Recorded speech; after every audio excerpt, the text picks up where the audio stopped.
Alors, on est à la veille du pont de l'Ascension. On va enfin peut-être pouvoir se reposer, récupérer, prendre un peu de temps pour mieux dormir. Et donc, on va s'intéresser dans Smart Tech à ces sleep tech, ces technologies du sommeil. Avec moi en plateau, Vincent Vercamer, qui est en charge de l'innovation de la stratégie santé pour l'Europe chez Withings. Withings Bonjour. est évidemment le leader européen de la santé connectée. Bonjour. Bonjour. Et nous avons avec nous en visio Charlie Rousset, qui est cofondateur de Morphée. Morphée, on le comprend avec le nom. C'est une start-up aixoise qui accompagne plus de 300 000 personnes vers le sommeil et la détente avec des solutions qui favorisent l'endormissement. Bonjour également.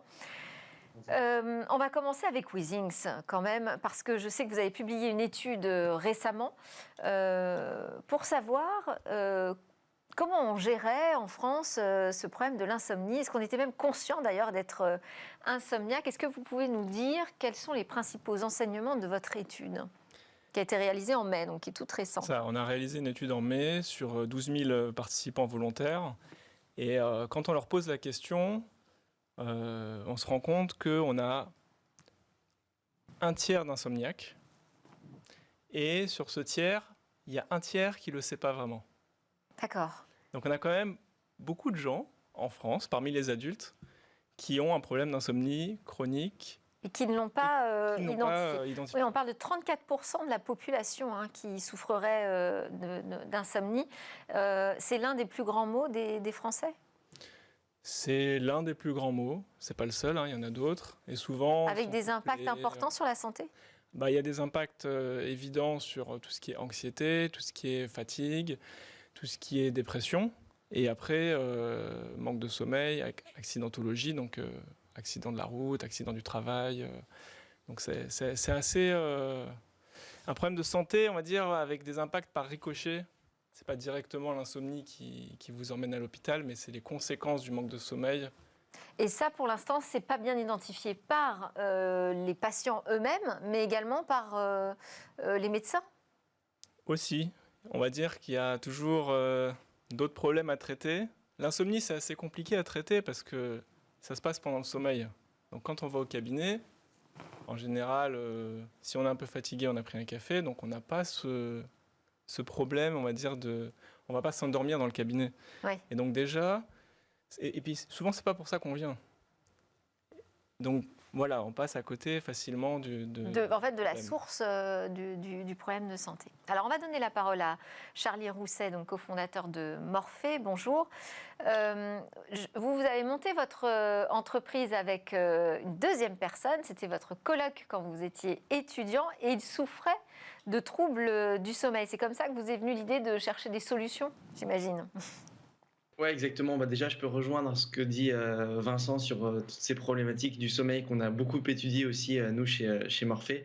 Et au-delà des risques d'accidents, etc., il y a aussi, ne serait-ce que l'irritabilité, la susceptibilité qu'on peut avoir le lendemain d'une nuit difficile et qui, je pense, peut parler à beaucoup d'entre nous parce qu'on sait tous qu'une mauvaise nuit est souvent synonyme derrière d'une mauvaise journée parce qu'on a du mal récupéré et donc on est moins en forme pour affronter sa journée. Et donc en effet, je me suis associé il y a 5 ans avec Guillaume. On était en colocation ensemble à Aix-en-Provence.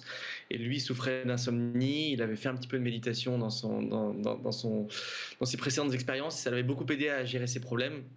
Moi, je connaissais un petit peu la sophrologie plutôt grâce à un parcours sportif. Et donc, on a décidé d'associer méditation, sophrologie, relaxation, etc. De mettre tout ça dans un boîtier, une enceinte audio qui soit complètement déconnectée. Donc, c'est la différence qu'on peut avoir avec Withings, bien qu'on soit partenaire sur certaines opérations. Donc, on a une approche qui est différente, mais on a le même objectif. Donc, c'est ce qui nous rend partenaire. Donc, on a mis toutes ces pratiques dans une boîte déconnectée pour aider nos utilisateurs à retrouver. Qu'est-ce que ça veut dire une boîte déconnectée? On n'a plus besoin d'expliquer une boîte connectée, mais alors une boîte déconnectée, maintenant, il faut nous expliquer.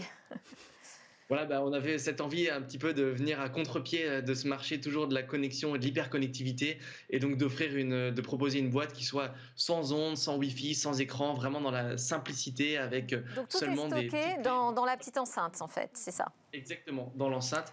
Et donc, bien souvent, les produits qui sont connectés passent par le smartphone, par des applications, etc. Et donc, notre volonté était de permettre à l'utilisateur, le soir au moment du coucher, de s'émanciper de son téléphone, puisqu'on sait que le téléphone est un des pires ennemis du sommeil, puisqu'il crée de l'agitation, il maintient un état d'alerte, etc. Donc, en tout cas, chez Morphe, notre positionnement, c'est la déconnexion, c'est la simplicité dans l'utilisation. Et donc, ça passe pour nous par des objets déconnectés. Alors, c'est un bon point d'entrée ça pour vous chez Weezings, parce que vous n'avez que des produits connectés. C'est ça. Alors, oui et en même temps, non. C'est-à-dire que le capteur de sommeil, vu qu'on parle sommeil... Alors, vous êtes venu avec... Voilà, je suis venu avec, parce que c'est pas facile de se... Il ne faut pas qu'on s'endorme tout de suite sur le plateau, mais allez-y. Voilà, on fait des balances, ça c'est facile. On fait des montres, c'est facile, les gens ils voient ce que c'est. Le capteur de sommeil... Dormir avec sa montre, c'est pas toujours très agréable d'ailleurs, pour surveiller son sommeil. Exactement. Du coup, on a fait ce capteur de sommeil, on le met sous le matelas. Il n'y a pas d'écran, il n'y a pas d'interface. Et la seule chose qu'il y a à faire, c'est de dormir. Et donc l'idée, c'est qu'il va se faire oublier nuit après nuit. Et il va, le lendemain matin, rallumer le Wi-Fi quand il voit que vous vous levez, synchroniser les données. Et si vous allez dans l'application, il y aura les données de la nuit. Mais qu'est-ce qu'il récupère comme données alors? Alors, du coup, lui, il permet de mesurer la pression à travers le matelas, et de ça, on va en déduire la fréquence cardiaque, la fréquence respiratoire. Il y a un capteur de bruit qui va permettre de mesurer les ronflements. Et ensuite, on a dans le produit, qui est vraiment un produit du coup de Smart Tech, on a des algorithmes avec des réseaux de neurones pour calculer les cycles de sommeil et les apnées du sommeil, par exemple. Parce que c'est quoi les signes de vrais troubles du sommeil? À partir de quand on peut, à partir des données qui vont être prélevées par ces capteurs, dire là j'ai un vrai problème de sommeil, il faut que je consulte? Alors, il y a plusieurs critères. Il y a un critère qui va être sur, on va dire, si on parle de l'insomnie, c'est la difficulté à s'endormir, ou alors les réveils nocturnes, ou alors des réveils précoces, tôt le matin, alors qu'on est dans des bonnes conditions pour dormir. Et du coup, on n'est pas au milieu d'une fête foraine. Voilà, toute l'importance de l'environnement. Il y a beaucoup des problèmes de sommeil qui sont dus à l'environnement, soit la famille, les animaux, soit le bruit de la rue, le bruit des voitures. Donc ça, c'est sûr que la première chose sur laquelle on peut agir, c'est l'environnement. Et ensuite, après, il y a tout ce qui va être autour de l'anxiété, qui peut être dû au travail, qui peut être dû à des événements familiaux. Et donc là-dessus, c'est l'importance de tout ce qui est méditation, tout ce qui est relaxation. Et comment le capteur, comment les données permettent d'identifier ces troubles? Qu'est-ce qu'on va repérer en fait? Alors, quand le matin on se lève et qu'on regarde sa courbe, qu'est-ce qui doit nous alerter? Alors, ce qu'on va voir dedans, c'est par exemple le temps passé au lit versus le temps passé à dormir. Ça vous donne l'efficacité de sommeil. Et ça, c'est le rythme cardiaque qui dit quand est-ce qu'on dort ou qu'on est en sommeil profond? Voilà, nous on utilise justement un mélange du rythme de fréquence cardiaque, de la fréquence respiratoire, des mouvements, et donc on arrive à en déduire si c'est du sommeil léger, du sommeil profond, de l'éveil ou du sommeil paradoxal. Sommeil paradoxal, c'est là où on rêve, on a une fréquence cardiaque élevée, on a une activité qui est presque comme si on était réveillé, mais on dort profondément.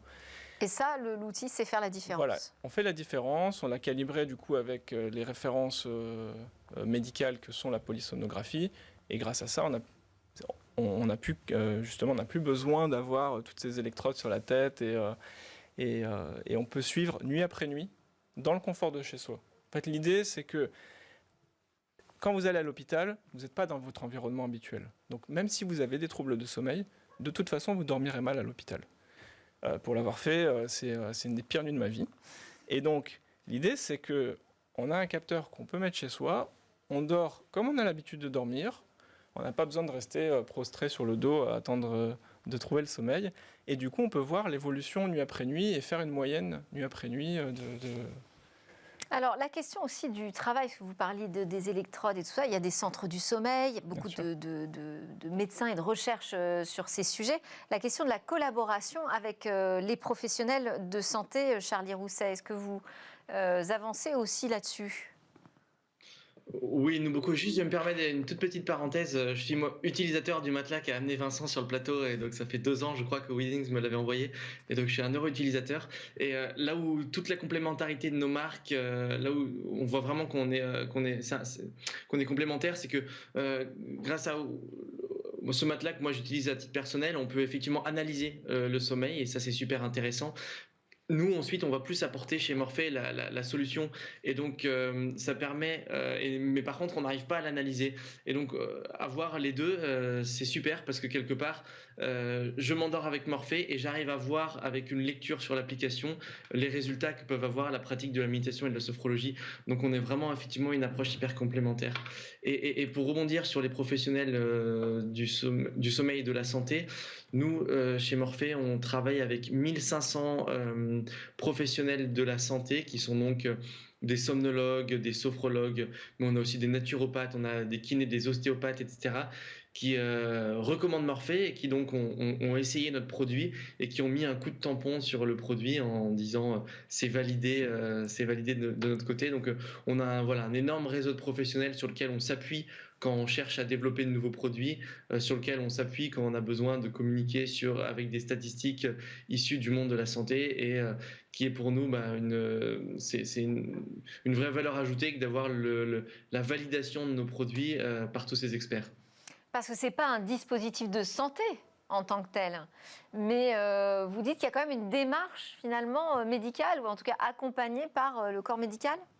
Voilà, c'est pas un dispositif médical, mais c'est quand même un produit qui est utilisé par les personnes du secteur médical. C'est un produit qui est également utilisé dans beaucoup d'hôpitaux, dans des centres du sommeil, également dans des centres d'oncologie pour gérer le stress dû à tout ce qui peut se passer dans ce genre d'endroit. Et en parallèle, nous, on mène des études aussi avec des centres qui regroupent des scientifiques pour peut-être un jour être dispositif médical. Mais en tout cas, on a vraiment un axe autour de la santé qui est très important. On a déjà des mutuelles qui prennent en charge une partie de l'achat de notre produit. Donc voilà, avec une validation de 1500 professionnels de la santé, avec la validation de certaines mutuelles qui prennent en charge 50% du prix de l'achat de notre produit, on est en train de vraiment prendre ce virage autour de la santé et donc de s'approcher de dispositifs médicaux. Ça, c'est une vraie question. Comment on se positionne par rapport au dispositif médical ? Est-ce qu'on est encore dans le bien-être ou est-ce qu'on est vraiment dans la santé quand on s'intéresse aux problèmes d'insomnie ? Alors, on a tout un continuum du bien-être jusqu'au traitement, en passant par du dépistage, du diagnostic, du suivi. Et donc, nous, au départ, on était en bien-être pour les gens, on va dire, qui veulent suivre leur sommeil. Et puis après, on est passé en médical en 2020 avec le capteur. On a sorti une partie la partie qui concerne l'apnée du sommeil, qui est un dispositif médical. Et donc, du coup, on est passé du pur bien-être à un mix entre du bien-être et aussi du médical. Et on peut l'utiliser dans un dépistage de l'apnée ou dans un suivi de patients apnéiques. Souvent, ils ne dorment pas très bien, parce que du coup, ils se sont réveillés par le fait qu'ils s'étouffent toutes les minutes, toutes les 5 minutes. Ils vont reprendre une grande respiration, donc ils vont avoir un très mauvais sommeil. Donc au début, on avait des utilisateurs grand public qui nous disent « Votre capteur ne marche pas, ça me dit que je ne dors pas ». Et en fait... Alors qu'ils ne s'en rendent pas compte. Ils ne s'en rendaient pas compte. Du coup, il est allé chez un médecin du sommeil, il a fait le diagnostic, le médecin l'a traité, et avec le traitement, du coup, maintenant, il avait des vraies nuits, avec un peu de sommeil profond, un peu de sommeil léger, un peu de sommeil paradoxal. Et quand vous dites que maintenant c'est un dispositif médical, ça veut dire aussi qu'il bénéficie de remboursement par la sécurité sociale ? Alors là, il y a un peu de travail encore. C'est-à-dire que la première étape, c'est d'être un dispositif médical, et ensuite, il y a une grande marche vers le remboursement. On y travaille. La première étape, c'est déjà de sensibiliser les médecins, la communauté médicale. Donc on a sorti récemment, justement, pour permettre que l'usager, l'utilisateur grand public puisse partager un rapport de sommeil, justement avec une synthèse de ses nuits à ses professionnels de santé. On s'intègre à Mon Espace Santé aussi pour permettre aux utilisateurs de partager leurs données à Mon Espace Santé, qui est une initiative qui a été lancée cette année. Qui a été lancée, voilà. Donc on est les premiers à faire les tests. Une API, une application qui permet de synchroniser les données sur Mon Espace de Santé. Donc le médecin peut y avoir accès. Alors, l'étape suivante, c'est ça. Ça va être que le médecin puisse s'en servir et puisse y avoir accès. Dans un premier temps, c'est vraiment l'utilisateur qui consent à mettre ses données dans ce coffre-fort, à les partager. Et le rapport de sommeil, il va être à terme stocké dans le DMP.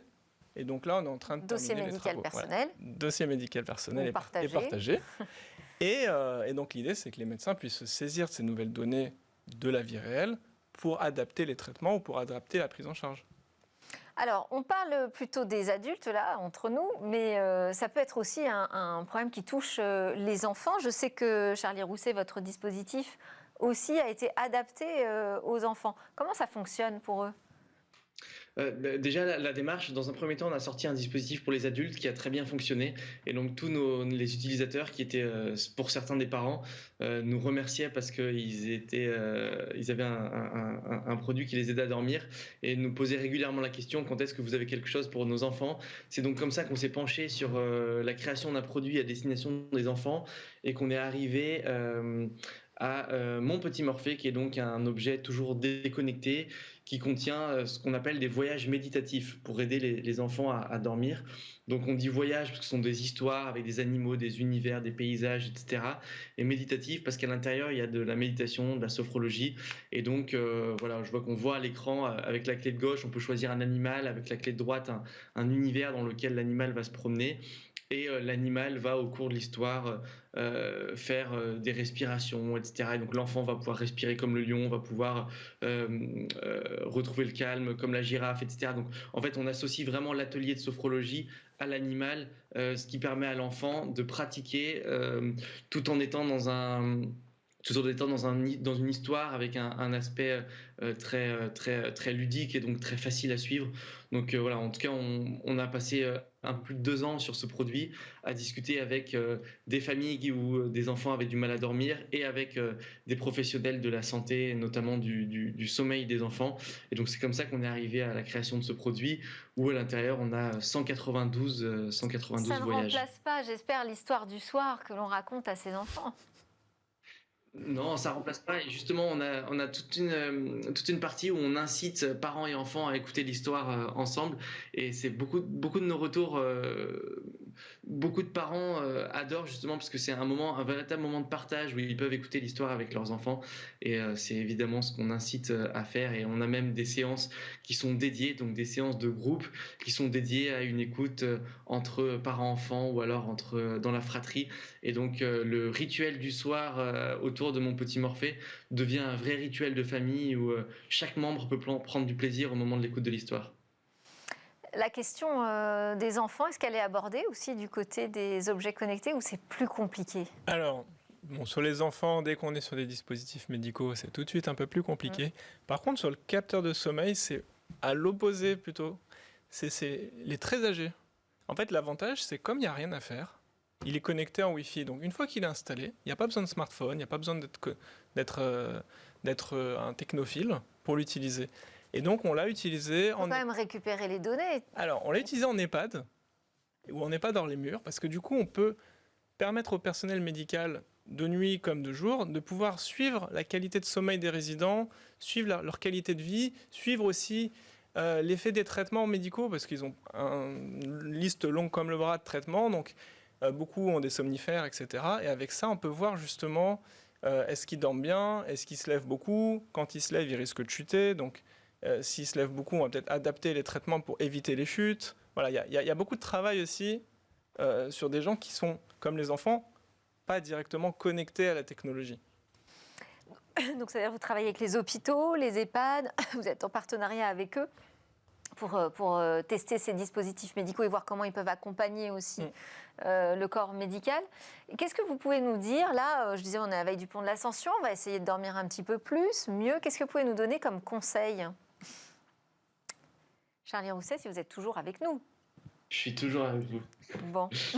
Alors, c'est sûr qu'il y a plusieurs conseils, il y a plusieurs choses auxquelles on peut faire attention. Déjà, c'est éviter les écrans une demi-heure avant d'aller se coucher. Je le disais tout à l'heure, les écrans souvent sont à l'origine d'agitation. On a un syndrome qu'on appelle l'hypervigilance parce qu'on sait qu'à tout moment, on peut recevoir une notification et donc le cerveau est prêt à recevoir une information. Et on a aussi toute la lumière bleue qui est générée par les écrans. Et donc la lumière bleue fait illusion au corps qu'il fait encore jour. Et donc le corps ne sécrète pas de mélatonine, qui est donc l'hormone du sommeil. Donc voilà, les écrans une demi-heure avant le coucher, c'est sûr. Alors, ça dit maintenant, les écrans s'adaptent et permettent de modifier la couleur. Alors, le soir, en mode nuit ou sommeil même, on peut les mettre maintenant, nos écrans. Je le conseille, on peut même le faire pendant la journée. Moi, vous voyez, Ouais, c'est vrai. je vous ai en visio avec mon écran jaune. On met une semaine à s'habituer. Et c'est vrai que c'est des petites choses qu'on peut faire. Mais tout de même, ça n'enlèvera jamais le côté agitation et hyper vigilance qu'on a au moment d'utiliser les écrans. Parce que tout va très vite quand on est sur nos écrans. Que ce soit un film qu'on regarde ou si on est sur notre smartphone, on passe d'une application à une autre. Et donc, le cerveau reste dans une activité mentale qui n'est pas ou peu propice, en tout cas, à un sommeil plus facile et plus générateur. Et ensuite, forcément, il y a des choses de base qui sont éviter les repas lourds juste avant le coucher, ou alors éviter de faire du sport juste avant le coucher. Alors, le sport, c'est aussi un élément qui permet de bien dormir, mais pas 1 heure avant d'aller se coucher. Donc, Et ça, c'est l'idéal, c'est d'avoir le une coach sportif qui le dit. Vos conseils, on arrive à la toute fin. Alors, tenir son agenda du sommeil, j'imagine. Il y a son agenda du sommeil. On peut essayer. Il y a la bonne régularité, les heures de coucher, de lever. Et puis bon, le sommeil, c'est pas quelque chose qu'on cherche. Il faut le laisser venir. C'est pas, il faut pas être trop conscient parce que sinon, C'est peut-être la seule chose d'ailleurs qu'on peut pas décider nous-mêmes avec notre cerveau. Voilà. À cette heure-ci, je dors. Ça, c'est très difficile et il faut lâcher prise. Et donc, il faut se détendre. Et pour se détendre, on prend un livre, on essaye de penser à autre chose. Et le smartphone, en effet, on est toujours en interaction, on est connecté à la planète. Et je pense qu'en effet, c'est pas le plus judicieux de le garder sur la table de chevet si on essaye de trouver le sommeil. Voilà, et puis profitons de ce temps pour surveiller quand même notre agenda du sommeil parce qu'un tiers des insomniaques qui s'ignorent, ça devient un problème de santé. Merci beaucoup à tous les deux pour nous avoir aidés à nous détendre peut-être un peu ce week-end. Vincent Vercamer, vous êtes responsable de l'innovation et de la stratégie santé pour l'Europe chez Weezings et Charlie Rousset, cofondateur de Morphée. On se retrouve juste après la pause dans Smart Tech, on va parler cinéma.